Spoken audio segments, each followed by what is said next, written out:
Hello, everyone. You are listening to Those Other Girls with Mallory and Friends. I'm Mallory. I'm her friend, Melanie. And we are changing culture and bringing back traditional values. So we have a great episode for you guys today, continuing in our spirit of Women's Month, talking about the beautifully, differently, uniquely, I'm not in all these leads, I don't know why, different women are than men. And one of the things that sets us apart that no man can ever, will never be able to have is a period. And as you notice, Melanie and I have talked about this before. We're saying period out loud normally instead of period. Because we need menstruation, menses. Yes. Say it out loud. We're saying it and we're not saying it with shame. So we have Macy Maxson here on the episode today. She is the CEO, creator, and founder of Garnuu. What is Garnuu? I'm sure you're asking, like, what does that even mean? We'll get into all that. But Macy, tell us a little bit about yourself. Yes, thank you so much for having me. I'm so excited to be here. So as Mallory said, I am the founder and CEO of Garnuu. We actually started a couple of years ago, kind of mid-pandemic, and we're getting started starting a period care company that was a little different than everything else that's on the market. Honestly, I was so tired of people calling me a menstruator and not a woman.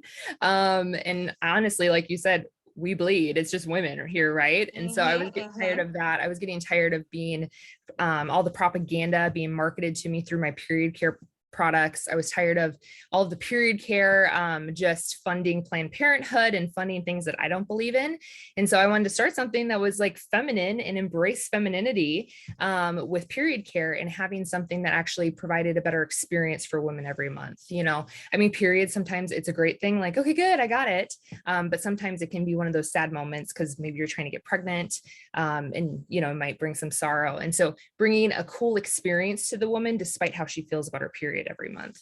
And so we wanted to change that experience. We're calling it the new period experience, changing it up a little bit. And then we also work with a nonprofit in Nepal who does a lot of anti-trafficking work. So Garnuu actually means rescue in Nepali. And so that's kind of how we started the company, is helping the girls in Nepal. So each subscription you have and each purchase that you purchase from Garnuu.com goes to the girls in Nepal as well.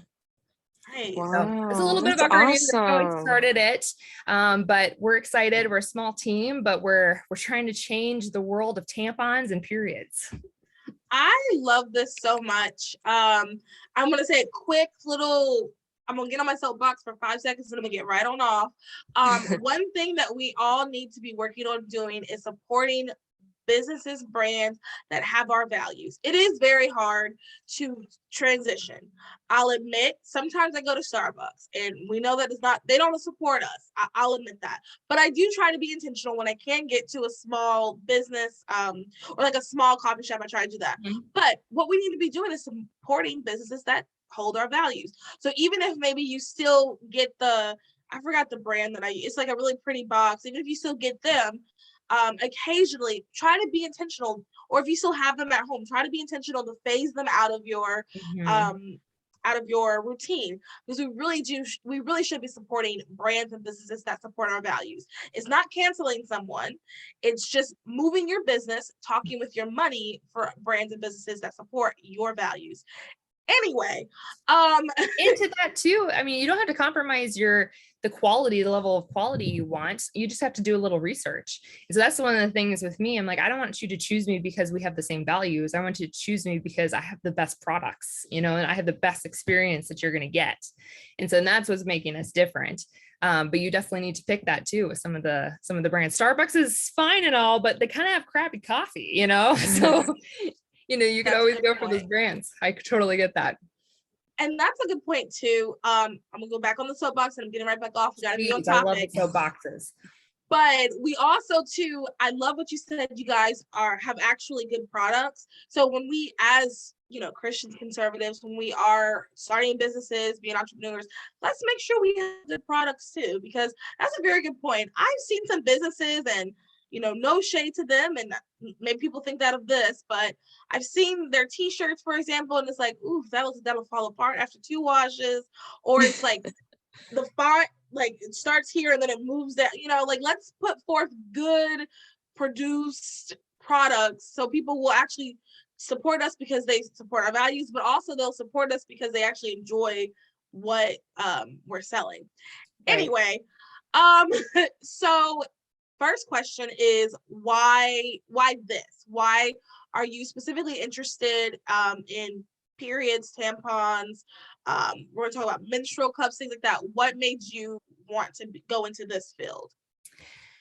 Funny question. So I actually had a little bit of an idea in college because I was tired of leaving campus to go get tampons every month. And so, there's some subscription services out there, but at the time it was just like an Amazon box with tampons, or you go get Tampax at the grocery store or whatever that is. And so there's those elements, but to me, I'm like, this is not fun. Like, I already hate my period. Like, let's just be real about it. Is there something that improves the experience a little bit more? And so now I've been a tampon fan since I figured out how to put one in ninth grade. I was a pad girl for sure, but I've been tampons ever since, and then occasional menstrual cup here and there. We also offer those as well. But so I kind of started it because I'm like, okay, there needs to be a better experience here for one. And then two, like I want something that really is great with my values, that actually supports what I'm supporting. That's not going against everything and not trying to push things on me. And also something that had clean products. Over the last couple of years, organic has been a huge thing. I mean, everybody buys organic groceries, organic cotton, everything. And so I wanted to make sure that we had some clean products as well that I could use, and some type of female health technology that encompasses everything. And so the future of Garnuu is huge. And I'll share some of those details as we kind of go along. But basically what we want to do is create an experience end to end, from a woman's first period to her last period, through pregnancy and through everything, providing products that a woman needs that are clean and healthy. And so the idea was sparked in college. And then from there, I'm like, okay, this is kind of big. I don't know if I can do this. And so just through kind of a lot of prayer and different things, I felt like the Lord was telling me, okay, you should start this. I'm like, oh, it's a little too soon. I don't know if I can do that. It's a big project to take on. This is something I thought I would do maybe in my 30s, my late 40s. Obviously, entrepreneurs, they'll just seize on the opportunity, but I thought this is much bigger than just a simple business idea. But I felt like I was supposed to do it now. And weirdest thing, because it's the pandemic and supply chains are weird. But we started it. And so now we're getting ready to launch here soon, which I think when this episode airs, we're going to be launched. Yay. What did you major in college? I actually majored in, I had a business major, but I had a Bible minor. So I actually went to Bible college. Oh, okay, cool. Yep. Okay, cool. I was just curious if this has always been like, so I guess technically businesses have kind of been in your wheelhouse. Yep. Yeah. I've always wanted to be an entrepreneur of some sort, but I wanted to have an actual cool idea that it could be a brand, not just a way to make money. I wanted to create like a full-on brand that actually meant something. And so kind of the birthing of it too was I had this idea, but I didn't know how to attach it either. And so when I actually was working for a nonprofit, which is the nonprofit Venture actually, or Garnuu actually partners with, which is called Venture. When I was working for them, I'm like, okay, there's this new program and these girls are like getting out of trafficking just by learning about their periods and learning about their body and having opportunities to work in these. There's a bunch of things that they do with this, but learning about feminine hygiene training, they do a lot of entrepreneurship programs to give the girls some type of income that they don't have to go back into prostitution to receive an income. So, which is really cool. And so all of these cool opportunities, I'm like, okay, how can I fund this? Like, how can I actually help these girls over here? And the only way I knew how was to start a business. And so with me, I already had the idea of another feminine hygiene program. And then that could help the feminine hygiene program over here as well in Nepal. And so that's kind of, it clicked right then and there for me. And then that's when I started it. I love that. I know that's something down the road, because I'm a big thinker type person. But down the road, I do want to do things like that here, even in the US, or just in general. Like I want to do provide somehow tampons and pads, things like that, for especially younger girls.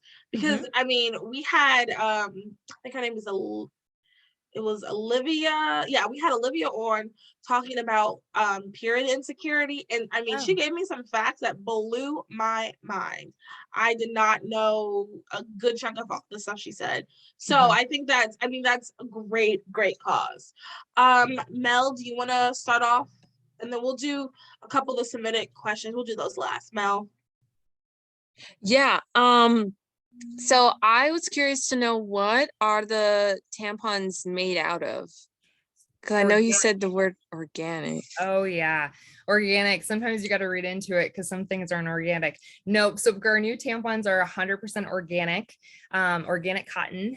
So they're actually made in Turkey, the cotton is, and then they're made in Europe as well. Like they're put together in Europe. And so it's funny because America doesn't really manufacture cotton tampons. Who knew, that are organic? I know. So hopefully we can change that with Garnuu. Yeah. That's a market. Whoever's listening, there's a market that needs to be tapped. Yep. I need to change my suppliers here. No. So yep. Everything's organic. And then we also, for our menstrual cups, it's 100% medical grade silicone as well. So everything's clean. We want to make sure that, you know what you're putting in your body. And so we're very clear with that on our website. And you can always use them too. Clean products.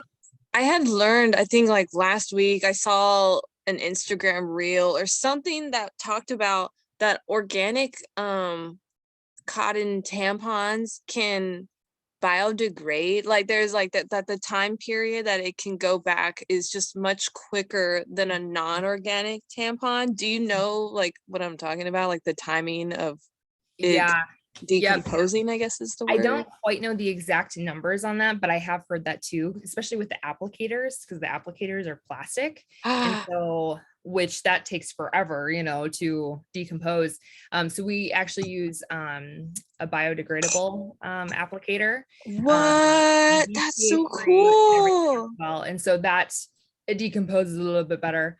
So if you want to save the environment, that's another way with the tampons too. Yeah. Okay, that's so cool. Keep it all together. You can just do a menstrual cup and you can use that for 10 years.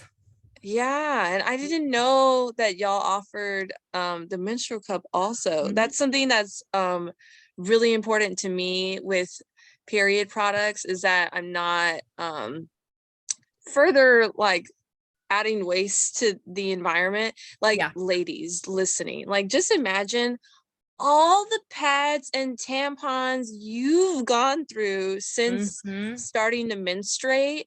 And if they weren't organic cotton and all those plastic tips, like what Macy just said, and imagine just all of that like in landfills. Like, I don't know, that is just, I don't like the thought of that. And so another cool thing that I've been trying recently is organic, or not organic, but reusable pads.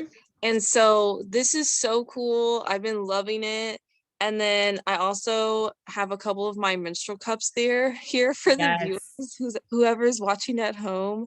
They're really cool. And I just want to say, I just want to give a plug for menstrual cups, that I know it seems really scary. Like it's daunting. It's like, how in the heck am I going to put this thing inside of me?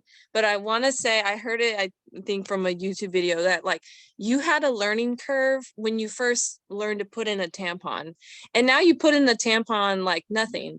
And same thing too, like you had a learning curve with getting used to putting on your pads, and now you don't even think about it when you go to the restroom. So I just want to plug that in too, with your menstrual cups, is eventually you get to the point of like, it's not that it's the same as in and out of a tampon, but that there's a learning curve and then you get used to it. So I just want to give that plug. And I think it's really cool that Macy, your brand, also offers menstrual cups. I think I'm definitely gonna order that. Oh yeah. No, our goal is to, every woman's different. And so I even did a survey with my friends when I first started Garnuu, like, okay, what kind of products do you use? Like, how many tampons? And everybody who's kind of explained their process, it just was so to their personality. It was so exact to their personality. Like I have a friend who's like, oh yeah, I'll just buy a couple tampons and then I'll scrounge to find a few more. And then I had another friend who's extremely organized. She's like, well, I use 3 tampons a day and then I have 2 pads and 1 night pad. And, you know, very like calculated. And so it's all about your personality too, like your period personality. And so, I mean, menstrual cups are awesome. We love them. They last for so long and they're so easy because you change them every 12 hours. Yeah. It's so easy. It's amazing. It's awesome. Like once you get the hang of it, it's like, what the heck? What have I been doing all these years? Period. But like I've been using them and then I'll go back to tampons because I kind of like tampons a little bit more too. But that's because I've been used to using them for how many years? Because you get kind of stuck in your ways, but sometimes that's just you, girl, you know, you do you. So Garnuu really we want to expand all of our product offerings. So right now we just have menstrual cups and organic tampons, but we're hoping to expand very quickly, especially in the pad market.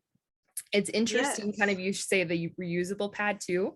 So with the girls in Nepal, it's taboo to stick anything up there. So they can't use menstrual cups would be awesome because it's a reusable thing, but they can't do that. And so we've been using more reusable pads with them as well. And so eventually we're going to come out with a Garnuu reusable pad too for the US market. Yes. I will be clicking add to cart, shop pay. Yes, I will be seeing it. I love that.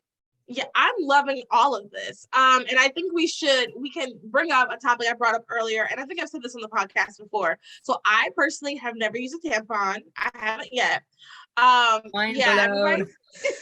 Everybody's always shocked. I know I'm not alone. I know it. If you haven't either, please reach out, let me know so I can feel a little bit better. We can start a support group. But I really do want to try these. And I think so this kind of leads into one of the questions that someone asked. I'll kind of reword it, but I think honestly part of it is growing up. I remember it was in an American Girl magazine. Well, first of all, I did the All About You book that I feel like everyone read. And they showed us the example. Yes. And they showed us the example. I was like, okay, I was ready to do it. And then I don't remember if it was like the American Girl magazine. I don't remember if it was my mom, but somehow I just got the toxic shock syndrome. It's just like, I think about it all the time and it doesn't even make sense. Well, not all the time. I think about it when I'm on my period. It doesn't even make sense because I don't think it happens anymore, but it's just something that like you think about. I don't know. It's just something that crosses my mind occasionally.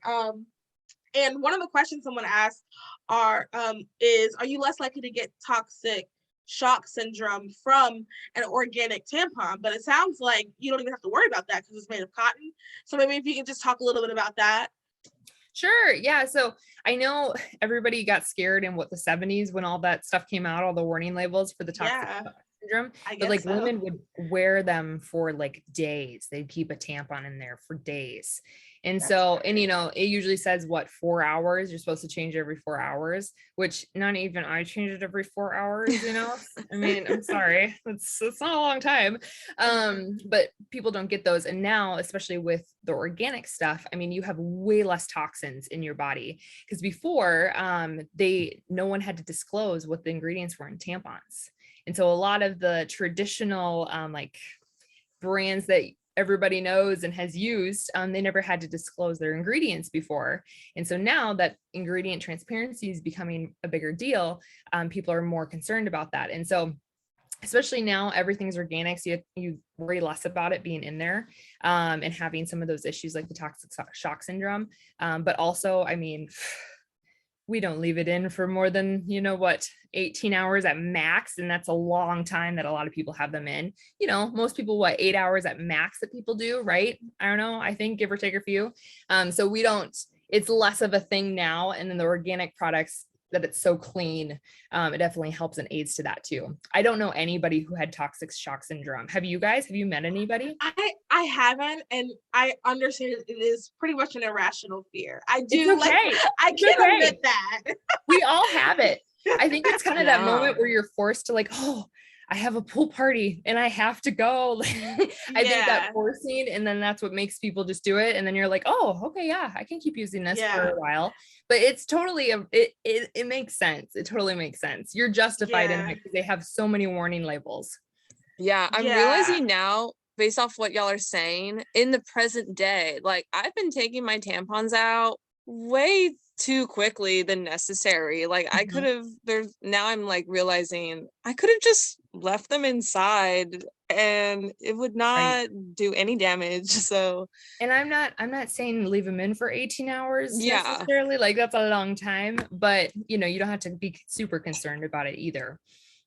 Yeah, it's not like, especially if you're using organic. One of my friends, we were discussing this episode, just talking about it with one of my friends, and she was talking about just like how, and I was like, yeah, they do organic, and she was like, oh, that's good, because sometimes we don't realize what all we're putting in our bodies because we're absorbing it, because it gets absorbed into our body. So even with, she was like, even back when scented pads were super popular during the time, and all those chemicals that made them scented, and we aren't really thinking about like what we're absorbing in our bodies, and then sometimes we're having, you know, a lot of women get UTIs or other issues that they're having, but it's from not being as cautious about what we're putting inside our bodies. And I think that's really why I really like that it's organic, and I definitely feel a lot more at ease about using the product. I mean, women's cycles and our hormones are so fragile. They're so fragile.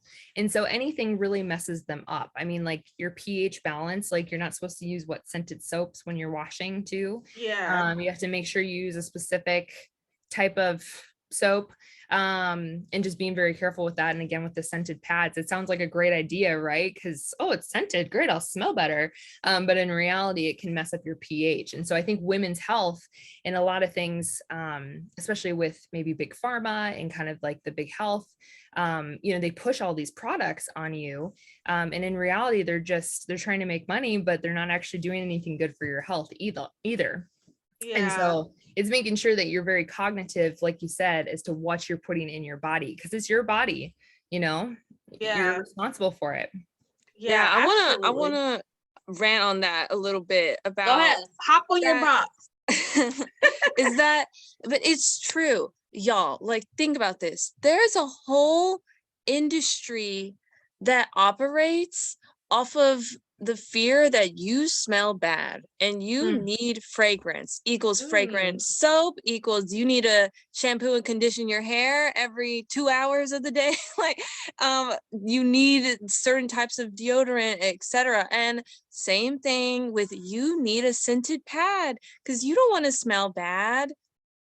Anyways, like, y'all, it angers me, it frustrates me, because I just think that our periods, this is the way the Lord made us. And to be honest, I don't really care how it smells. Ain't nobody smelling me down there. I'm not smelling, like nobody's up in that business. Like during you're not married time. Yeah, exactly. So, yeah, and so I don't feel like there's even a need for fragrance.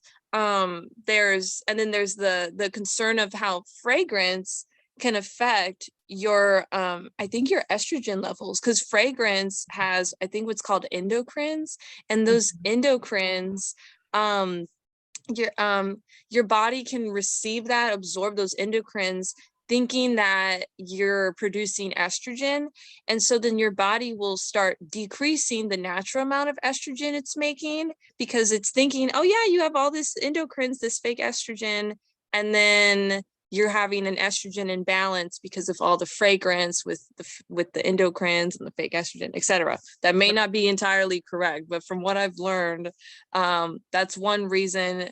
If someone's really sensitive to fragrance, or you're maybe noticing some hormonal imbalances, maybe try, cutting out that perfume. Maybe try switching to that fragrance-free soap, fragrance-free, deodorant. Exactly. So I'm just saying, you don't need the fragrance in your pads. You don't need it. It's okay. Your period is natural, and whatever smell comes from it is natural, and you are not dirty. Period. Well, and if it makes you feel better too, I mean, if you put scents down there, it's just going to make it smell worse in the long run. So that's what I remember after at gym, people didn't get a shower, they would like spray the, I say people, guys would spray themselves if they couldn't get in a shower, and I'm like, with the Axe stuff like that, and it's like it makes it smell worse. Like if you haven't showered, you have all the sweat, and you add Axe to it, it's worse. Like it, yeah. So kind of piggybacking, switching gears a little bit to just periods in general. Can you talk a little bit about I don't know how else to ask this question without being flat out asking it. I was trying to be like more subtle, but whatever. Can you talk about the different cycles of our 28-day? Yeah. Yep. Our menstrual cycle. Yes. We're talking about periods. We can be as blunt as we want here. Yes. I always joke, I'm like, Lord, why am I starting a tampon company of all things? Like, I'm sorry, men don't even want to talk to me, purely just because I have a tampon company. But, I love puns and I love things. So why not? It's fun. So basically what I found out kind of doing all this research, starting Garnuu, was how freaking cool our bodies are. I mean, oh my word.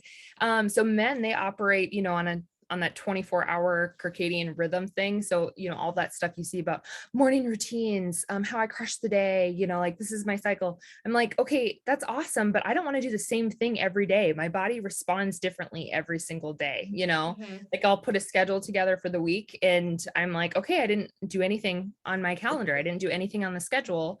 Why? Like, why the heck did I not do it? And beating myself up for it. And then recently I started paying attention to my cycle. And so there's 4 different parts, depending on who you talk to, they might say 2. And then there's like 2 parts within the other 2. But basically I break it down into 4 pieces. And so we talk about this a lot on our social media, on Instagram and on TikTok, and then also on our blog too. But there's 4 cycles. So the first one is obviously your period. So that's day 1. And so every woman has a different period. So the normal range is so normal. I mean, it could range from 2 days to 7 days, and it could be heavy, it could be light, just depending on your flow, as long as it's kind of regular. So that's kind of the first week, put that there. And then you're just resetting. So your estrogen has dropped, your progesterone has dropped, and that's when you start your period. And so then increasingly they start rising. So your estrogen starts rising. And that's when you get into the follicular phase, or follicular, however you want to pronounce it. And so this stage is actually kind of cool because you kind of feel like, okay, I'm done with my period. I always feel like my stomach's always weird. So I feel like it's a great time to start a new diet if I want to, on my period. Cleaner foods, I almost crave it. And you're craving that iron too, because you just lost all of that blood too. So those red meats are going to be really important. And you feel a little bit more energized and more motivated. So that estrogen is a great thing when you have it. And so it's a great time to plan different things. You can work out a little bit harder too, and then you're going to enter ovulation. So it's pretty much the whole point of your cycle is literally to have a baby. When you like think about it that way, it kind of makes more sense. And so ovulation is awesome. Like even planning your podcast, like scheduling when you both are ovulating, which is impossible, I know. But you're supposed to have like really good brain mouth function. Like you're supposed to be able to talk really well and put together words. Your face is more symmetrical. Who knew? So I did that TikTok challenge, when it was like going back and forth between your faces. So I did that once when I was ovulating, and then when I wasn't, totally different. And so it's so interesting. And you're just supposed to be more attractive so that, a man will impregnate you. That's like kind of the goal of Mother Nature, right? Okay. So funny. But it works in other areas, like with work and with other different things, you just to take advantage. You can really score too on your physical fitness during that time. It's a really again, the motor functions are all there. And then afterwards, so you go into the luteal phase. And so the luteal phase is kind of interesting because your body thinks that you could be pregnant from ovulation. So it's preparing itself, whether you're pregnant or not, it just kind of goes in that kind of mode, is prepping itself and taking care of you. And so it wants you to slow down. You crave carbs, which I felt a little bit better about when I heard that. And so now I have, okay, I can't actually have that many carbs, Macy. That's not humanly possible during that time, I'm like, oh, it's okay. It's my luteal phase, I'll be fine. But your body craves those carbs, kind of to take it in for hibernation, right? For that potential child that you have. And then you also burn more calories when you work out. What? I did not know that. That's good to know. You need like an extra 200 to 300 calories of food. So if you're hungrier, it's for a reason. You're burning more calories. So it kind of makes up for the fact, like if you're actually eating more, and then you still burn a little bit more to cover it too. So the Lord created us very divinely. And then so your progesterone is going up during that time, and your estrogen is kind of decreasing. And so then if they both will start decreasing, and that's when you start your next period again. So it's kind of a lot going on over that like 28 to 35 days, depending on what it is for you. But once you kind of understand it and understand your cycle and how you work, you're like, oh, okay, I'm not psycho, or I'll be psycho this week and the next week I'll be fine. You know, I know usually my family always jokes with me the week before my cycle or my period starts. I'm literally like, I think I'm going to become a dog walker, or I'll have a random job idea. You know, like, oh, maybe I'll go to school to be an astronaut, you know, random things. And they're like, oh, okay. Are you getting your period soon? They'll always ask. They know. That's funny. Yep. I think this is so important. Like, it's just not, I had never heard this until I think it was last year when I was telling you earlier about that podcast I listened to with Alyssa Vetti. I had never even heard of that. We never talked about that. We don't talk. I knew about the circadian rhythm because I do sometimes listen to those type of hype, Gary V. We all do. Yeah, so I knew about that, but I had no idea, and it makes so much sense. And one of the things that Alyssa always says on her podcast, stuff like that, I've listened to a bunch of hers now, is that our period is our sixth vital sign, or is it fifth? Sixth vital sign. Fifth. It's the fifth vital sign.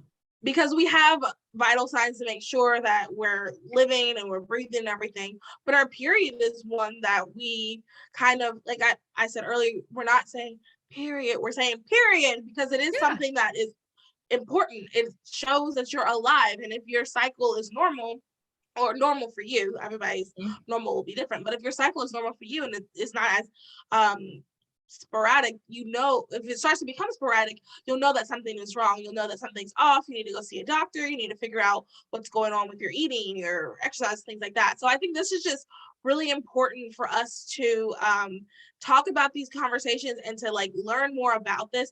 I know I am trying to I knew about some days you're going to be more like, not together's probably not the right word. You're going to want to together. More, I guess you're together. Yeah. Some days you're going to be more together. And I knew that because I see that now. Ever since I heard it, I totally see it. Like, perfect example.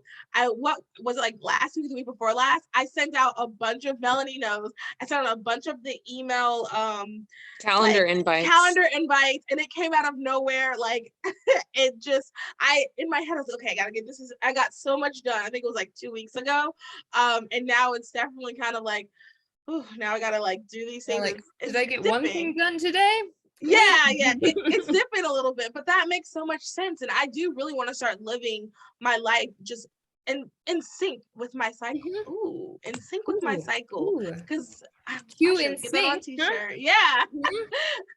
Yeah, no, like I think we don't do it because we don't know about it. We really don't know about it. So I hope everybody listening will do some more research on this. I will link the blog for Garnuu, and maybe we can even do like a blog on our blog, and then do some like what do you call those? The slides on the Instagram. I just want people to know.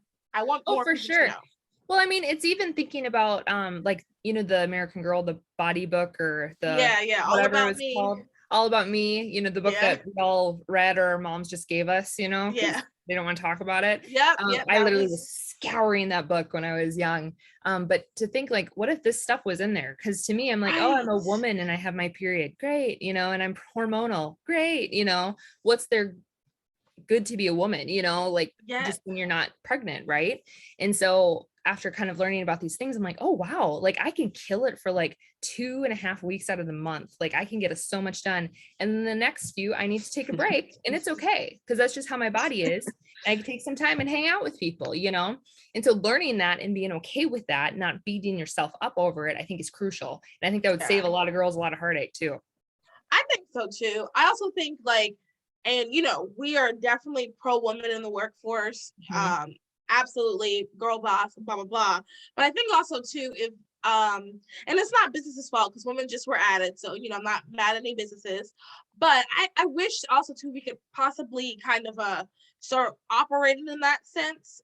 Businesses can, or at least like, companies can realize, okay, this is probably the best time. I mean, obviously you can't, for every woman, you can't do it, but like if we could just, I guess, recognize that like men and women are different. So how our bodies operate and function are going to be different.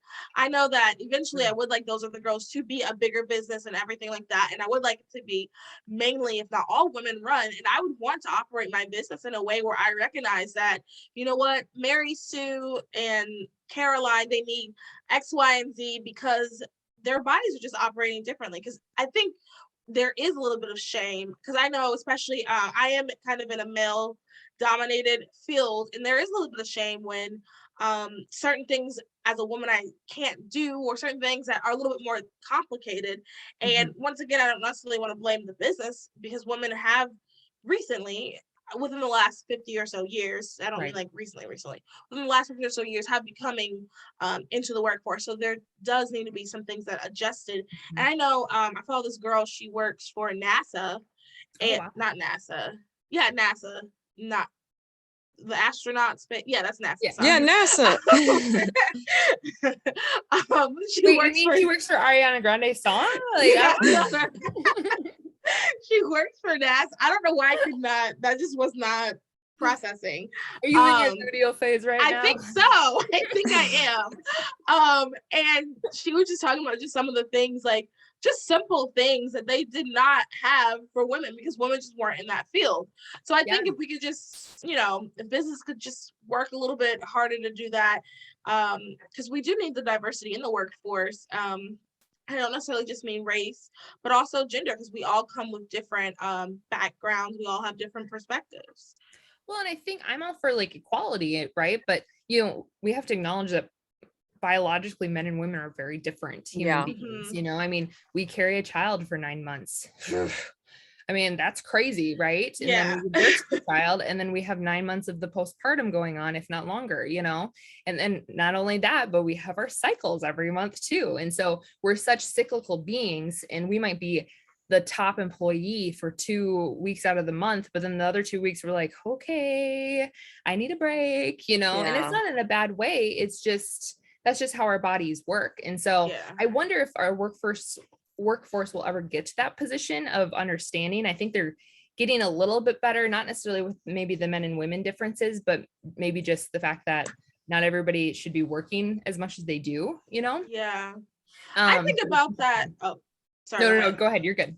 I was gonna say, I think about that clip that was going around, and I shared it because I'm not sure necessarily how I feel about it, but I having this conversation, I do know how I feel about it.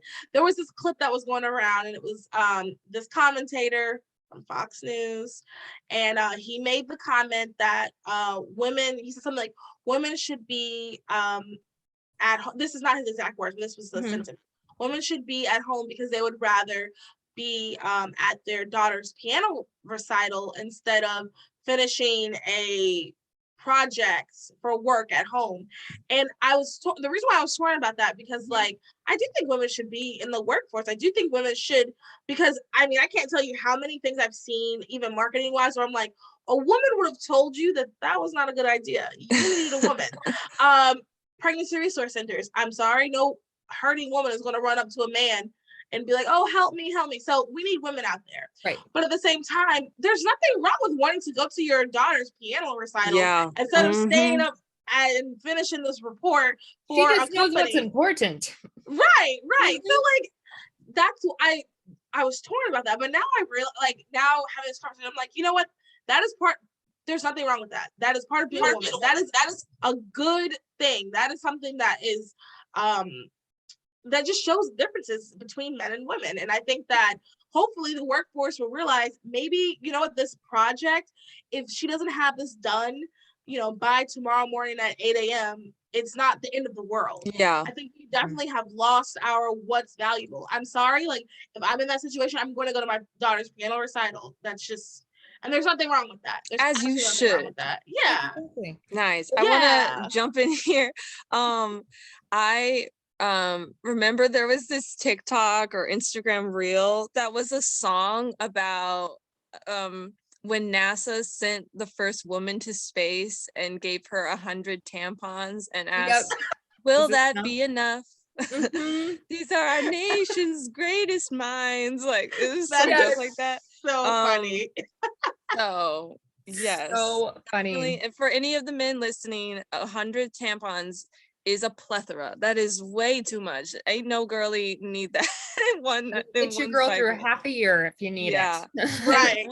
What I want to add too is I would like for the future, especially like in an anti-abortion future, for period talk to be less taboo, less stigmatized, I guess, and also to be able to talk about it in the workplace. And what I mean by that is an example I heard once is like, let's say you really can't get that report done by 5 p.m. or I don't know, you're in your luteal phase or you're on day 1 of your period. Or you have such bad cramps, like yeah, you can't move.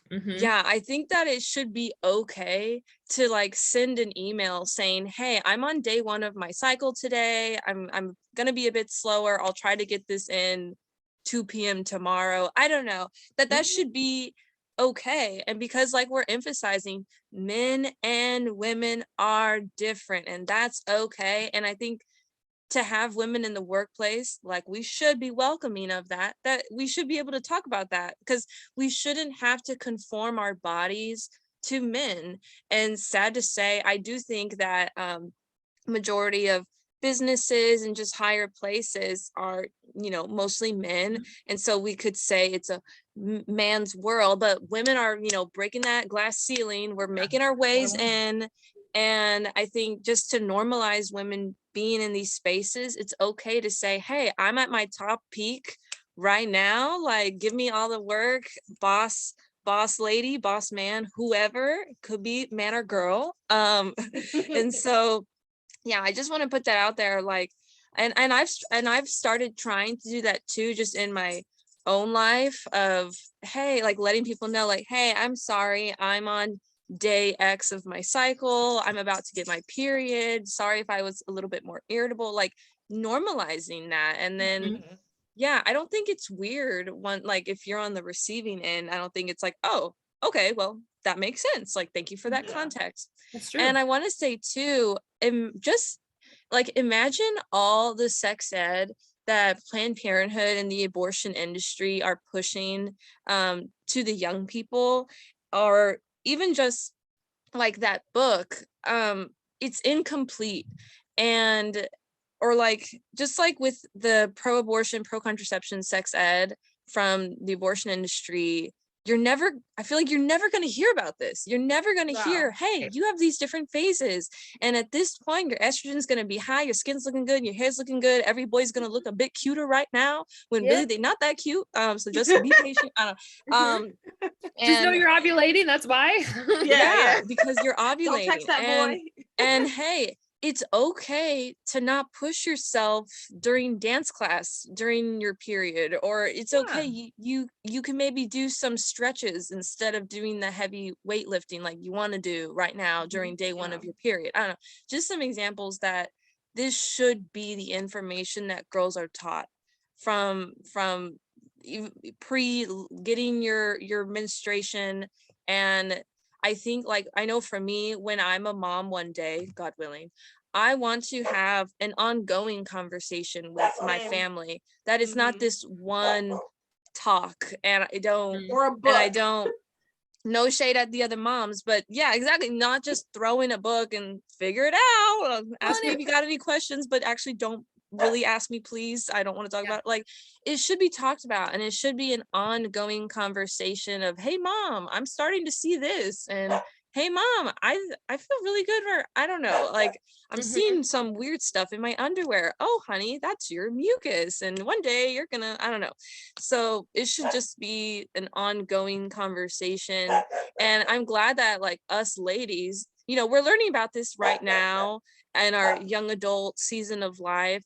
But I just wonder, like, what could I have done with this knowledge back in high school or even middle school to understand why I thought the world was ending at certain points of the month, Yeah. So I'm just really wanting to stress, like, this should be the information that we are learning. It's not just, hey, one day you're going to bleed and you have the possibility to get pregnant and die, Mean Girls. Right. Yeah. Yeah. But it should be, and it's this great event, and ovulation is the main event, and your hormones are this beautiful symphony, and your Yes. period is normal, and it's the way how God designed you, etc.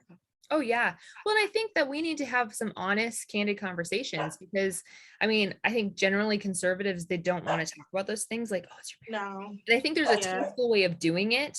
I know some brands that I follow, like they just show all of it. And I'm like, okay, let's be a little bit more tasteful here. Like, I understand what a vagina looks like. I don't need to see it. And I don't need to see all blood everywhere. Sorry, it's a little gross to me. But it can be done in a tasteful way. And that's what we're trying to do as well. But like, those conversations still need to be candid, because if we're not talking about them, some of the wrong sources will be talking about them, And yeah.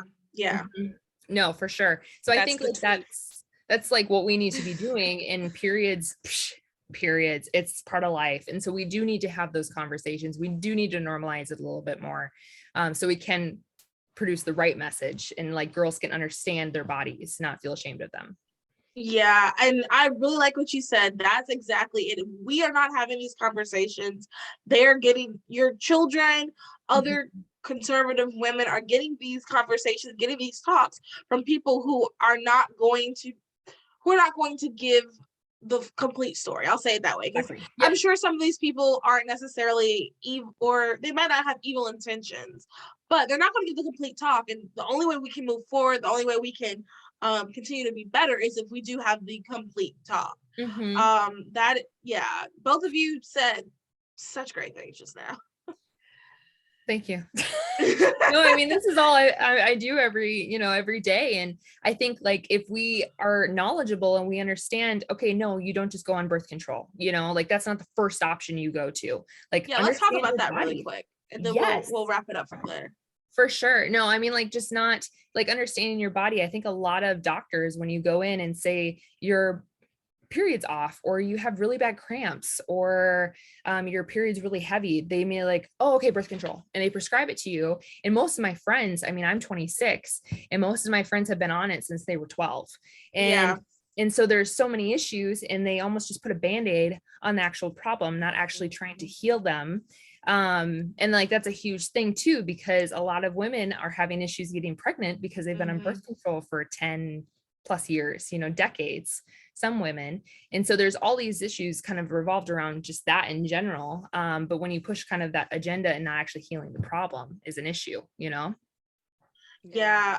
And I definitely think that because it's been so normalized, and everybody listening, we are going to do like an in-depth episode of birth control. It's coming up, don't you worry.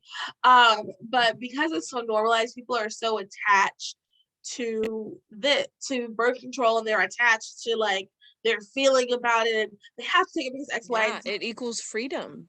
Yes. For many girls. So biggest lie from Planned Parenthood. Yeah. Yes. Seriously, because I mean, I know someone who was in birth control in college, who she got off birth. Okay, so she was from another country, and she was doing a foreign exchange. So she was here for a year, and because she was here for a year, she couldn't use her birth control. She was like, you know what, I'll just be off of it for a year. She ended up getting a cyst because her body was so used to that birth control. She had to go back. She had to figure out how to get birth control for her body, because that's not freedom. If you can't get off of it, that's not freedom.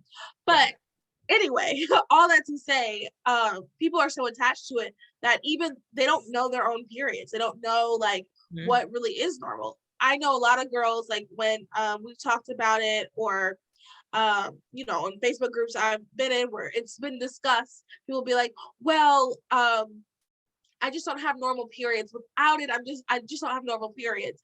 And people who are anti-birth control, myself and others, are always like, well, you have to, I mean, there has to be a reason. Like, it's not normal. You're right. There has to be a reason. But they've been doing this thing for so long, they don't even know what a normal period is anymore because they've been on birth control for so long. And I think that when we are doing things to suppress what our body was designed to do, it really throws things off, and it's hard to have a full body, complete wellness system. Yeah, well, I mean, the right word, even like the phases we all talked about. I mean, some birth control, when you're on them, you don't go through all those phases. Oh, and yeah. So oh, wow. You can't even take advantage of what your body naturally does and how you can, like the advantages of those specific times of the month, because you're on birth control that's damaging kind of that cycle. Yeah, suppressing. Yeah, it's totally suppressing it. And so what's cool is there's so many books, like the one that you were talking about, Alyssa, is it Betty? I'll link it, y'all. Yeah. She's super good. I have it over there somewhere. But there's so many books talking about it, because it's not a new thing, but trying to get you off of it. And it's like, it's a total healing system, and you're making sure there it is in the flow. Yeah. Great. Melanie, you have it too, don't you? Yeah. Didn't we all say we were going to? Anyway, we got to finish that. Sorry, go ahead. Club. Yeah, we all said we were going to finish it. Yeah. I think I've skimmed through it like 20 times, but I've never read it all the way through. So I understand. It's so good. Like, it really, just to plug the book really quick, it really is very informative.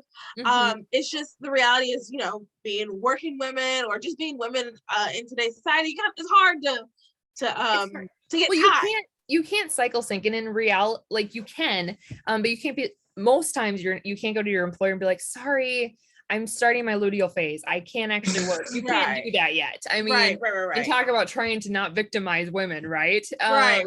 So we need to be careful of that. However, like, you can understand kind of what's going on in your body, but again, you have to make sure you're on your proper, like, nothing's quite damaging it either. And so they even talk about that book, how to get off of the birth control through food and making sure you are getting the proper vitamins and nutrients. And it takes a couple months. Sometimes it could take a year. But like, that's some of the things that women are going through when they're going through infertility, like they are trying to make sure that their body is a safe place for a baby too. And so, in healing themselves from the inside out too. So it does kind of talk about that, and there's so many ways you can get off of it. And not to say you don't necessarily have to. Some women too, I mean, they do need it. Some of them. I highly doubt that, but I do think that there is some aspect to control being an issue. There's always an exception to a rule. I'm sure there could be one woman out there. It's possible. I can't think of any reason, but it's possible. What would an exception for what? If there's some other issues going on a little bit higher than just like the normal cramping or the normal PMS symptoms you might get. But I think, what is it, 70% of women are on hormonal birth control or something? That's crazy. Stuff. Okay, so that's the first thing we need to do. We need to get people off of birth control so we can be in sync in the cycle, so that we can talk to our employers, because I bet our employers aren't going to believe that we have this different cycle if everybody's on birth control that works for your job. So that's the first step. Let's get everybody off birth control. Like that makes sense, Mallory, because it's like, well, Sally Lou doesn't complain about, I don't know, being in her luteal phase, and I don't know. Well, she's on birth control. Yeah, exactly. No, well, I mean, then they have their own issues too, coming off of it, what that looks like coming off. And I mean, sometimes it's just nightmares for women, like you said, for your friend too. And a lot of things can happen. And so making sure that you're properly, just knowing what you're putting in your body, I think is just honestly the message of all of this, like knowing what it is. And there's so many non-hormonal methods out there. I know the natural fertility, the natural planning is a big one right now. And so that one's super cool. And they have apps for it. You can take your temperature. You could, what's the other one? I think there's like a wristband, kind of like your watch. Melanie knows more about this than I do. Oh, yeah. So there's definitely different methods with tracking your temperature every day, tracking your mucus or white flow, as some people call it.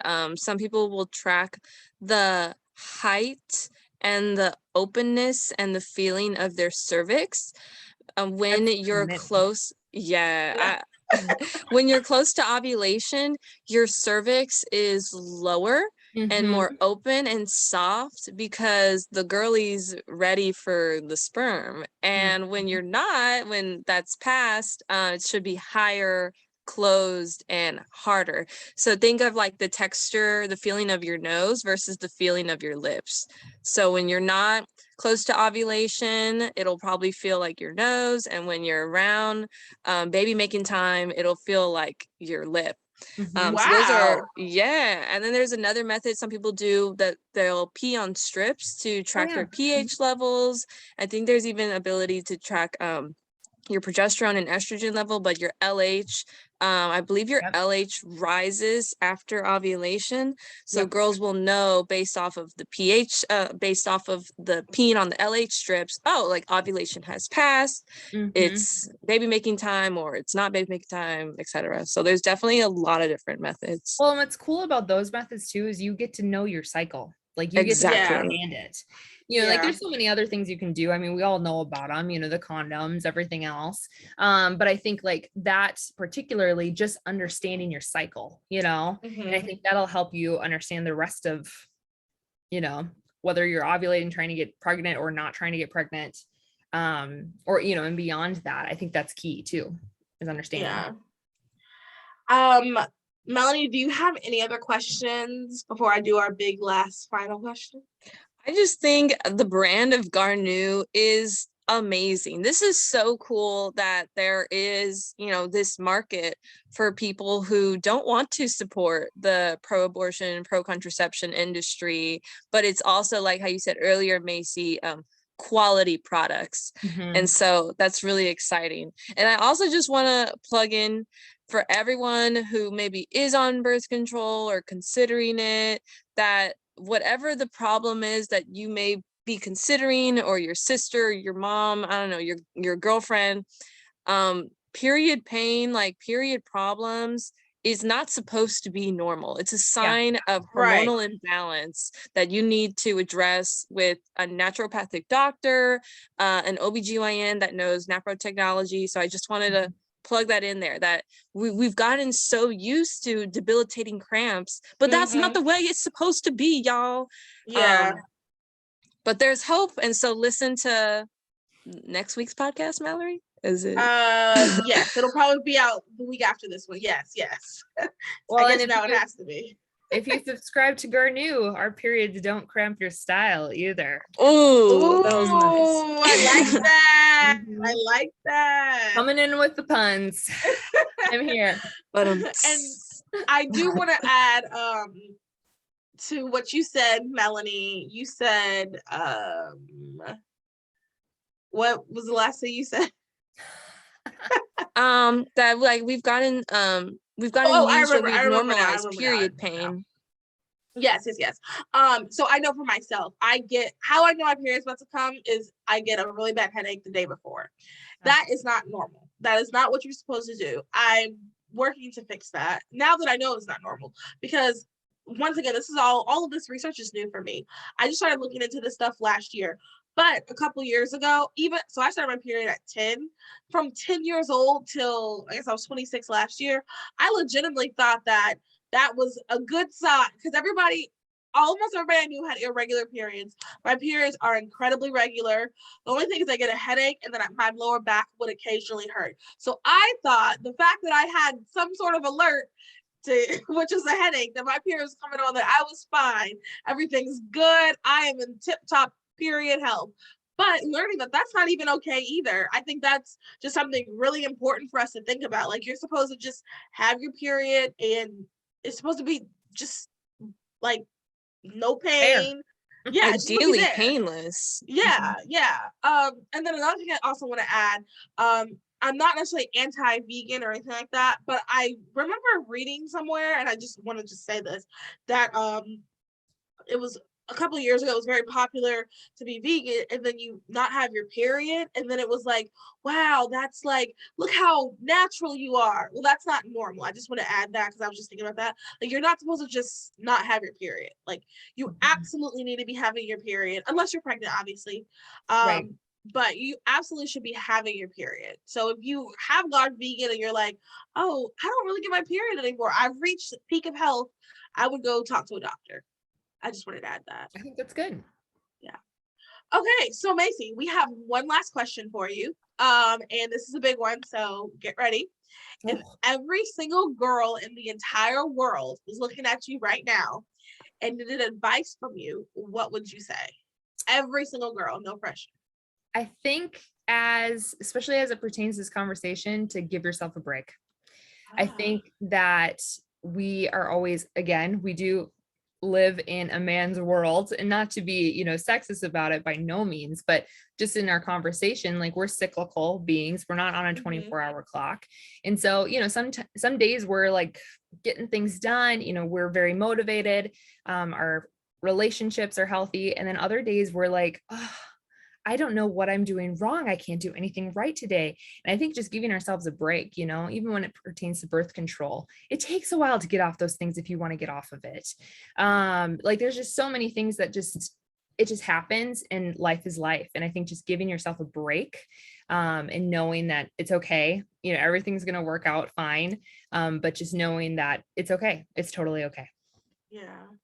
And you don't know what you don't know. If this is your first time hearing all of this is your first time even hearing that birth control probably isn't good for yourself, for your body, that's okay. Now you know, so you move forward with that. That was good. Well, and I think, oh man, my period isn't painless yet. Like, what am I doing wrong? I literally sell tampons for a living, And I think about it, I'm like, okay, well, we also live in a world that produces so much plastic, and plastic is high in estrogen, like, there's so many things that can throw endocrines all around us, the fragrance, the stress. Stress. So there's so much going on that you can't control. We can't live like the people on Blue Lagoon on the island. Sometimes I think about that, like, wow, how great would my cycle be if I just lived on an island by myself, how healthy would I be? But we don't, and we can't always stay on those clean diets, because I'm sorry, but occasionally I wouldn't mind a cheeseburger, from Culver. Right. Sushi. And so just giving yourself a break. Cheetos. Oh yeah. Yes. Well, Macy, thank you so much for coming on. I really, really appreciate this. And I say this every single episode, but it really was so informative. I love this. These are conversations we need to be having. Absolutely. These are conversations that I hope if you listen to this, you will share this. This is the episode you really need to share with all of your friends. It doesn't matter how they identify politically, or even religiously. It does not matter. If they are female, this is something super important that we need to be having these conversations. And I think this is a great place to start. I will link Garnuu's website. Oh, tell us how to find Garnuu and all that stuff. Yes. Where are you guys? So Garnuu.com, so GARNUU, there's a double U, not a W, a double U, .com.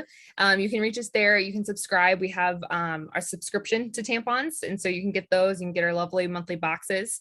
They're super fun. They're super cute. We also have merch as well. So if you don't have a period, we have a Freedom Fighter line of sweatshirts and shirts and stuff, which are super cute. You don't have to have a period to wear one of those. And you can also find us on Instagram. And so at Garnuu, and then TikTok as well, at Garnuu as well. So we're on both platforms. So we're having fun talking about periods.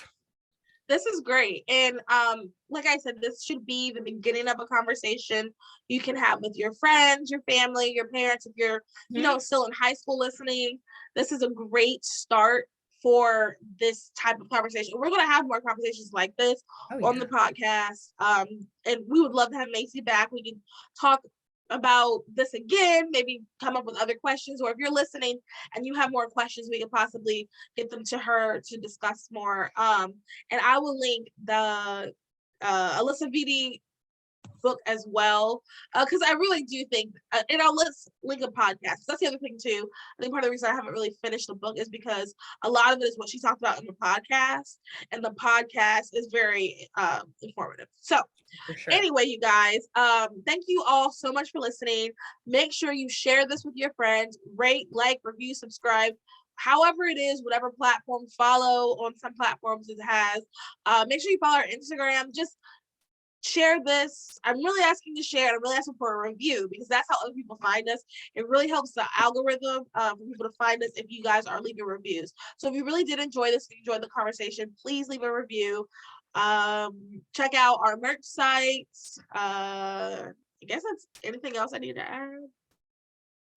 Okay, I guess that's it. Thanks everybody for listening, and hope to listen to us, see us, hear us later. Bye. Bye.